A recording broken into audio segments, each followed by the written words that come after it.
Hello, everybody. It's the middle weekend of August, and we're back to tech. We haven't done a tech show with my friend Keith Tier, the editor and author of That Was the Week, the excellent tech newsletter. He's been away in Europe, and so it's rather ironic, Keith, that your latest newsletter is called Is Europe Dying? Regulation and Innovation. I know you were in London and Paris for the Olympics. You had a great time at the London Theatre. So is that compatible? You swanning off to Europe for a couple of weeks, having a great time with your kids, and then doing a newsletter about the death of Europe? Is it just a museum for wealthy tech tourists like yourself? It was super interesting because at one level, the Paris Olympics were super impressive. It kind of European culture was brought to the forefront. The opening ceremony I thought was really good. I didn't agree with the criticisms of it.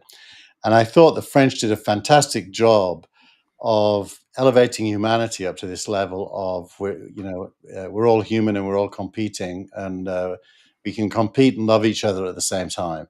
I thought they did a great job, and so you felt pretty optimistic. Then you start reading about all the regulatory stuff around tech in Europe, and some of the comparisons to America in terms of innovation and successful innovation. And it's really, really hard to be optimistic about Europe. It seems as if the European Parliament, or the Commission at least, dominates decision making at level of innovation to the extent that entrepreneurs really don't have a free rein. And so the editorial is really focused on that, despite the fact that I love Europe from a cultural point of view. So you lead with an X from Bindu Reddy. I'm quoting: Europe is slowly dying because it's not innovating and the governments are stifling. The regulations don't make sense and they make it harder and harder for the free market to flourish. Other than Mistral, they don't even have any legit AI companies. Does it matter to Europe that they're not innovating? It's still a region. Maybe it's hard to generalize about whatever it is, 20, 25 countries, where the quality of life is high, where people are reasonably happy. I mean, obviously, there's a contrast between the Scandinavian countries, Northern European countries, and the Southern countries. But does it matter in your... I mean, obviously, Bindu cares, you care, tech people care. But do you think ordinary Europeans care? Well, I think they're starting to care. The election results suggest that roughly a third of European voters are inherently alienated from the political class. And that, I don't think, is an accident. I think that that instinct to want to control, which is what the regulatory regime is all about, what are essentially thought to be alien, often foreign innovations, is in stark contrast to the history of Europe, which was all about incorporating, integrating, and benefiting from innovations. And so there is a kind of a malaise in the political class, which seems to be fear-driven and, in a way, anti-civilization, because they don't like gains. They seem to want the gains to be controlled more than they want the gains. And self-driving cars is a good example. The regulations are way behind the United States there. So I do think there is something's happened in Europe, which means that the dominant narrative is fear-driven control. Do you think, Keith, I'm just thinking out loud here, do you think Europe ever recovered from being so far ahead on mobile and then being so radically overtaken by the US? I never really quite understood why they lost their lead so quickly.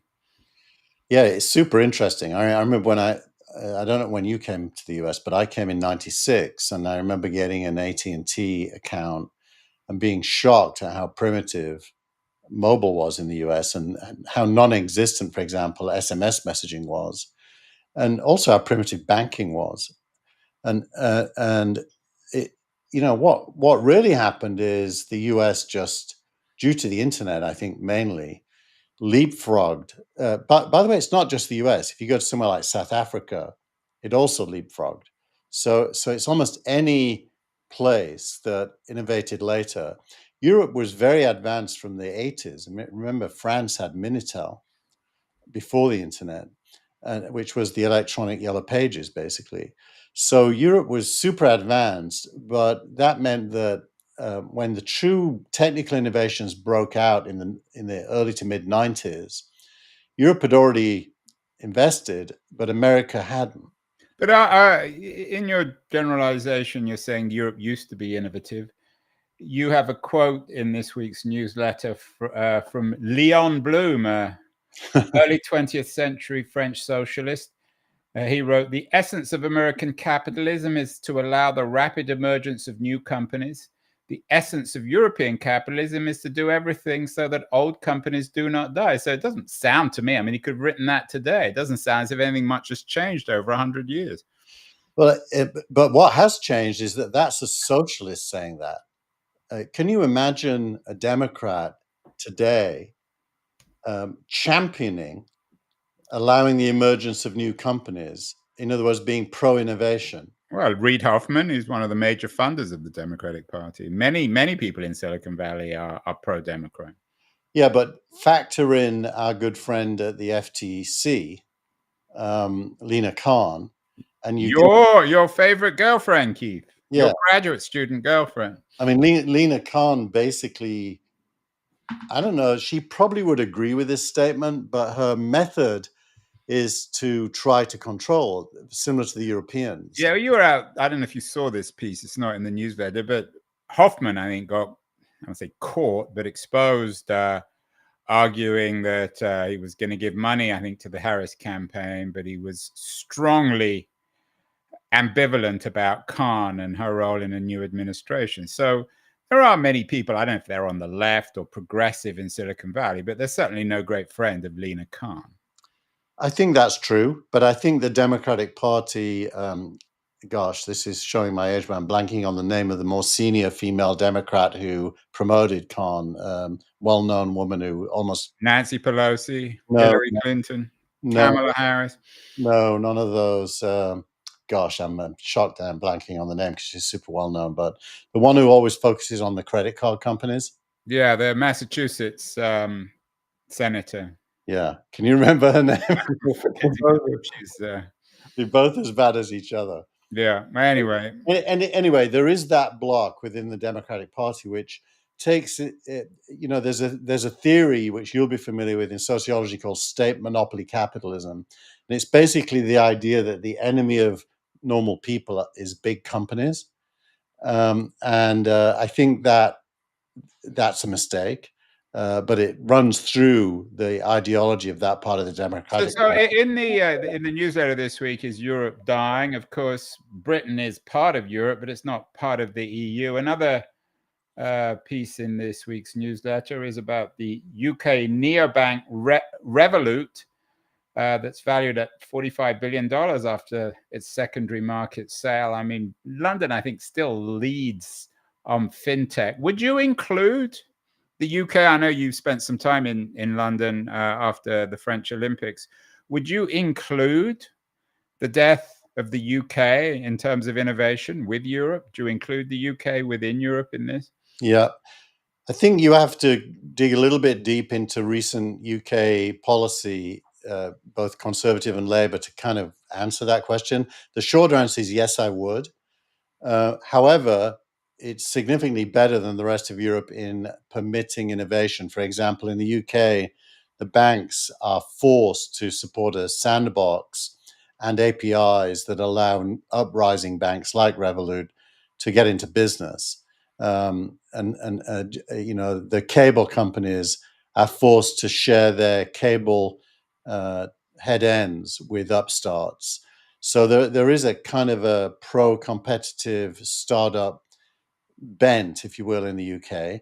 That said, there's a massive, and that's one of the points in my editorial, a massive lack of finance for startups in the UK.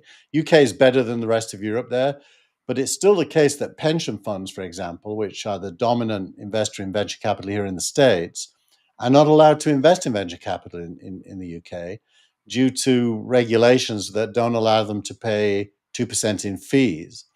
And the Conservative government most recently has spent 3 years or more unraveling that so they could release pension fund money into venture capital. And I suspect that Keir Starmer will stop that. He won't be favorable to it. He'll believe that pensioners, well, largely trade unionists, that their money shouldn't be taking risk because it's their pension. That's a negative point of view, assuming failure. And the history of venture capital, overall, if you can allocate to it as an asset class, is that it does produce a lot of wealth. So I think that's a mistake.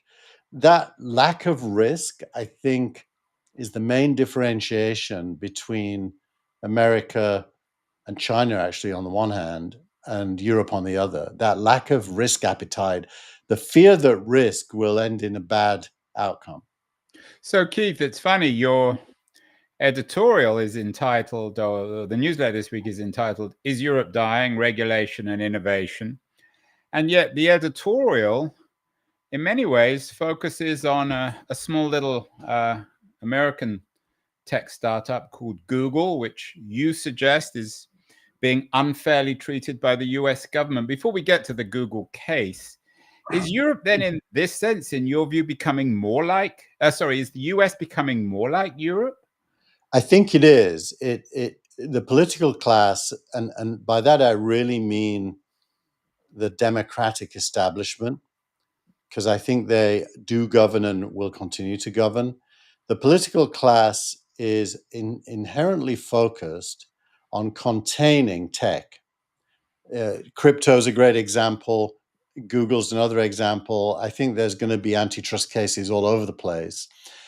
And that usually in history, when the political class want to focus in on containing large companies, it's a sign of their own decline. Usually a political class that is not in decline is ambitious and optimistic about what comes next. Are you beginning to sound at least a little Trumpian, Keith? I know Donald Trump spoke, I don't know, while you were away in the last few weeks at a crypto conference. He's been unambiguously pro-crypto. Even Harris now, it seems a little more open on crypto. Does this suggest that you might vote for Trump over Harris, at least when it comes to innovation and the market and tech? No, I'll definitely vote for Harris without a doubt, and I would have voted for Biden even in his belittled state, because ultimately I don't think Trump has any kind of coherence at all. I don't really agree with a lot of what the Democrats stand for, but I strongly prefer them to the Republicans. And what do you make? You've always been a big defender of Elon Musk.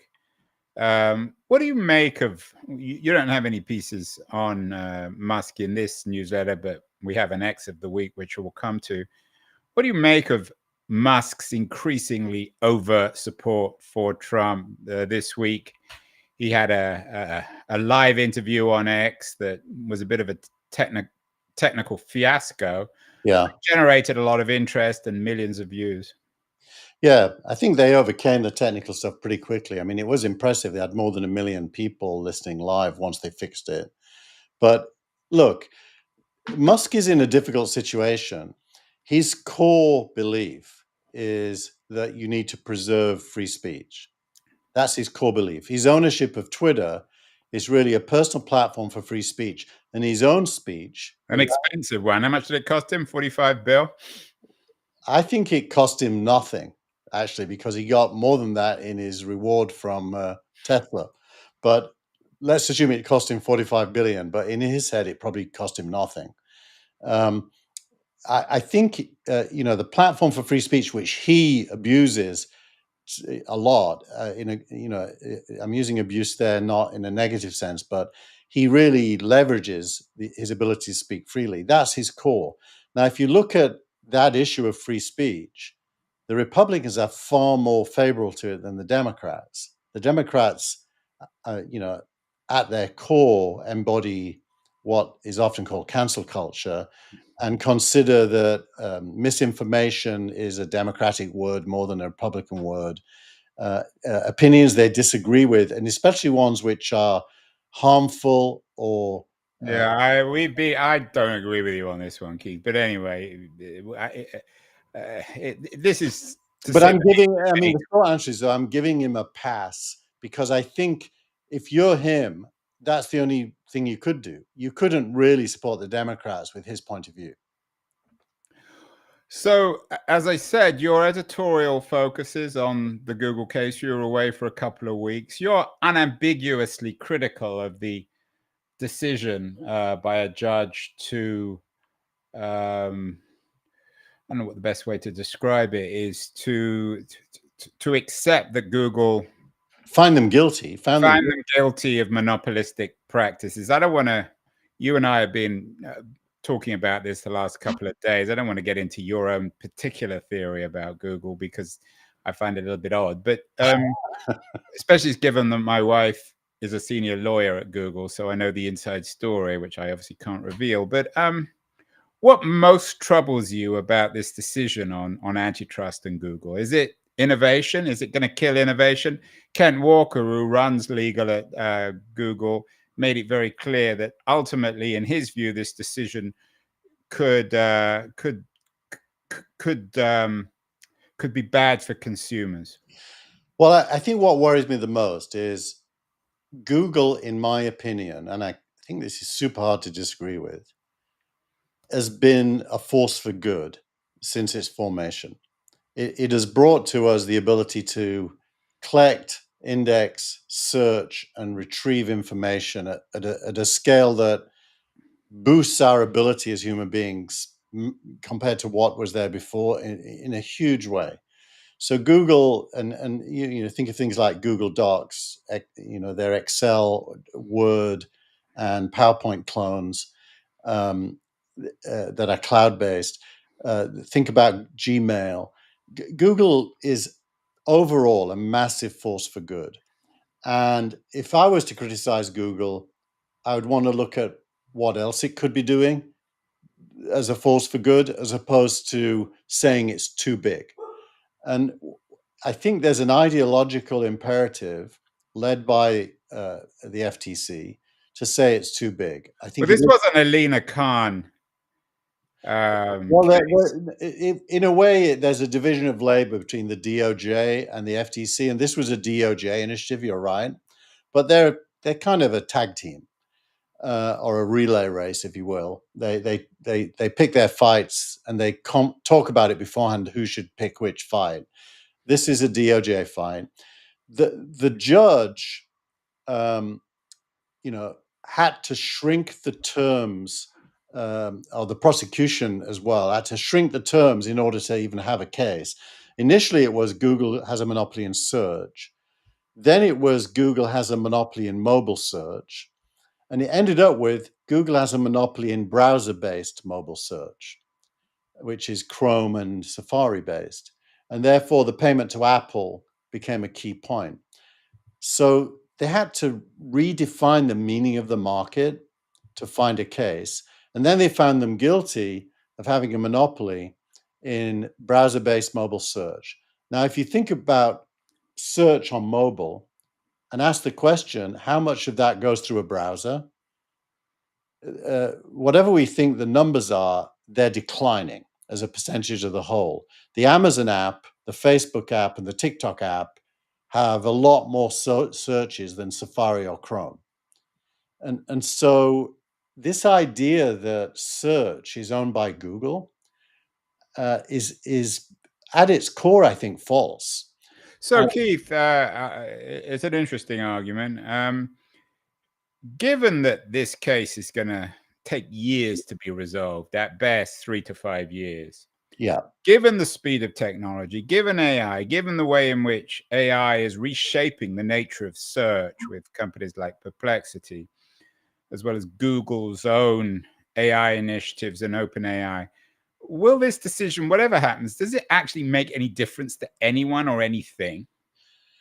I tend to think that Google's business is going to change almost as much as Microsoft's has changed since the DOJ case against them, Mm. due to market demands. Clearly, browser-based mobile search is in decline. Clearly, AI is on the rise. Gemini is Google's offering there, and it's extremely good. It's improved a lot, by the way, in the month we've been off.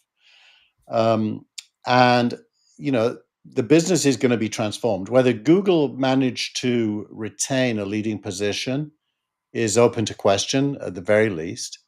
I personally think they're going to, With or without this decision. I mean, even without the decision, they're still going to especially, compete yeah, with OpenAI and Anthropic and Perplexity and all the other new players in the space. right, especially without the decision. So does the world need protecting from Google? I'm a no on that. I think Google is got enough problems that it's going to become less and less relevant to the world anyway. Yeah, I mean, I'm, as you know, much less critical of regulatory initiatives, but I do think that usually the government's so slow and archaic, and the legal system enables so much backwards and forwards that they're always inevitably fighting yesterday's battle. Yeah, I listened to the All In podcast yesterday where they discussed this, and the talking point was, what if they broke Google up and Android, Chrome, search, and advertising were 4 different businesses? You know what is super interesting is 3 of those businesses would have no revenue. Search, Chrome, and Android would have. Well, I don't want to get into the revenue issue because they still would have an advertising business. So of those 4, if they got broken up, which group should I encourage my wife to work for? Advertising for sure. That's the but for advertising to work, Google needs to be able to deliver ads. About 50% of Google ads, by the way, are driven via AdWords, which means that they're delivered not on Google's site through search, but on all the other sites that embed Google search. So AdSense and AdWords is a network of which the Google website's about 50%. Yeah, and things are going to, I think you're absolutely right. Things are going to dramatically change in the next 5 to 10 years. And I don't always like to acknowledge you're right, Keith, as you know, but I think you're right on one thing. I've always been slightly skeptical of using AI as a replacement for search, but I was doing some stuff this week using Anthropic and Perplexity. And actually, I think increasingly it's a better technology. Yeah. For search. And I think if it wins over more mainstream users like myself, we're probably not that far away from a product or an interface where AI replaces conventional search. I mean, what happened with Microsoft? What was the year, the moment? I know you know the whole Microsoft story very well, when it was clear that Microsoft, or the traditional businesses of Microsoft, were history. I would say 2007, when the iPhone came out, and Steve Ballmer made the laughing comment that no one's going to pay $700 for a phone. So it wasn't until then, not even in the internet age, when they missed the internet vote initially? Well, they used their power to catch up there. They destroyed Netscape. Internet Explorer, by the time I was doing my deals with Microsoft in 97, 98, Internet Explorer had basically killed Netscape and had 98% global market share. So they were affected by missing on the internet, but they managed to catch up. You also, in this week's newsletter, you have a piece from Spyglass on what we can and can't learn from the Microsoft case, the antitrust case against Microsoft in the late 90s, about the Google case. What do you think the takeaway is? Well, the main takeaway is that the market is a far more efficient destroyer of old businesses than regulations, and that you can actually trust innovators who are highly incented by their personal wealth to do things that disrupt incumbents, just as new politicians are highly incented to replace incumbents. And so if you rely on the market, it will, uh, in different periods of time, make it impossible, even for a monopolist, to be successful. So what happens, going back to where we started in Europe with that Leon Bloom quote about American capitalism allowing the rapid emergence of new companies, whereas Europe doesn't? What happens in Europe? What will be the fate of Europe in the AI age? Will they just be a subsidiary of large American or Chinese tech?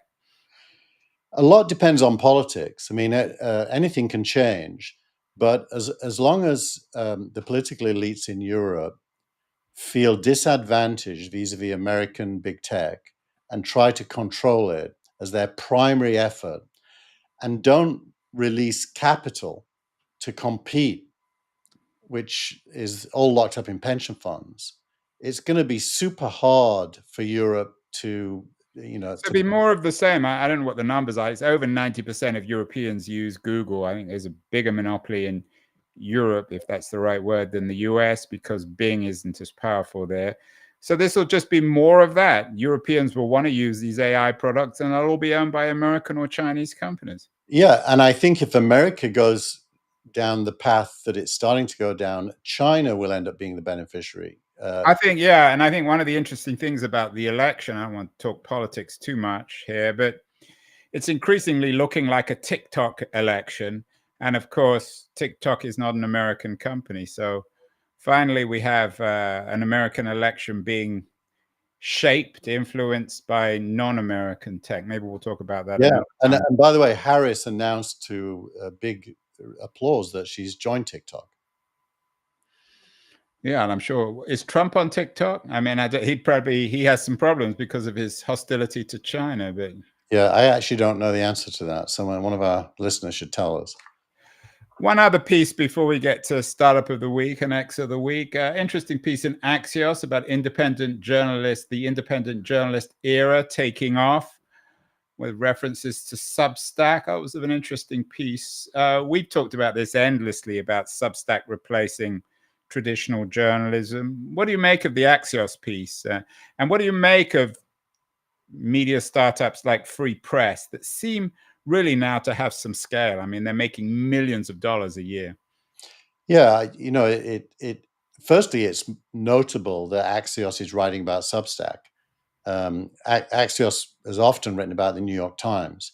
Yeah. Writing about Substack is a weather vane for Substack's importance, and I think Substack has become a word for what used to be called a blog is now called a Substack. And if you don't have a Substack, you're probably not an independent publisher. And this is going out on Substack, on your Substack, my Substack. Keith, you and I may have some Substack news when it comes to people who watch our show later in the month. Yeah. Now, Substack, during this time period that we've been off, has opened up publishing where you do not have to be the owner of a Substack to post on Substack anymore. You can use their mobile app and make a Substack post before you've signed up to publish a regular newsletter. So it's becoming more like seeing these messages about Trump, by the way, it says from a LinkedIn user. So whoever you are, we don't know who you are, but we can see a message that Trump is on TikTok and he has about 10 million followers. So, yeah. Oh, Frederick Tublemont on Mount. So thank you, Frederick. Yeah, so I do think that. What do you think, though, will be the fate of startups like Free Press? Will the New York Times or the Washington Post, which has its own problems, or one of the Murdoch papers, will they end up buying Free Press? Well, it's an interesting network. What Free Press is if you will, it's a walled garden inside Substack that is promoted by other publishers, either by referrals or by recommendations. And so what you have is tens of thousands of walled garden publications, brands, if you will. So I don't mean to say walled garden in a negative sense, that can self-promote each other and build readerships whilst retaining control. Steve Gilmore, by the way, in notes on Substack, published a great Substack that explains this in quite a lot of detail. I hadn't seen it before, so thanks, Steve. And I think that there is a real network effect where independent publishers are helping each other to attract readers and revenue. So, well, and anyone listening or watching, I hope you will all join my Substack and Keith's Substack. Keith, let's move on to your startup of the week, a company called Balderton. And again, ironic, given this is supposed to be about Europe dying, but it's a European company. Tell us about Balderton. So Balderton is known in America as Benchmark. So if you go back into the history of Balderton, it was called Benchmark. And through various iterations, George Colo and Eric Archambault, who were two of the founders, left to run their own fund. And what is left changed its name to Balderton. Sounds like an estate agent. It does sound a bit like an estate agent. A good friend of mine, Daniel Waterhouse, is an investor there. He was an investor in Infarm. And they have just raised 1.3 billion. They're mainly a B round and onwards investor, although they do some seed. And I thought it was a bright spot because the thing missing in Europe is money, and they've managed to raise a large fund with money, a bit like Atomico, which is Nicholas Zenstrom's vehicle, and Index, which is Danny Reimer's vehicle. So there is some bright lights in Europe trying to attract real risk. Some life. Yeah, the more you talk, the less I'm convinced by your newsletter. The title is Europe Dying. The answer is no, it's certainly not dead, Keith. There are green buds, but they're swamped by the dying weeds. Yeah, I think your politics somehow comes into this. You're a natural free press reader. You don't like woke, do you?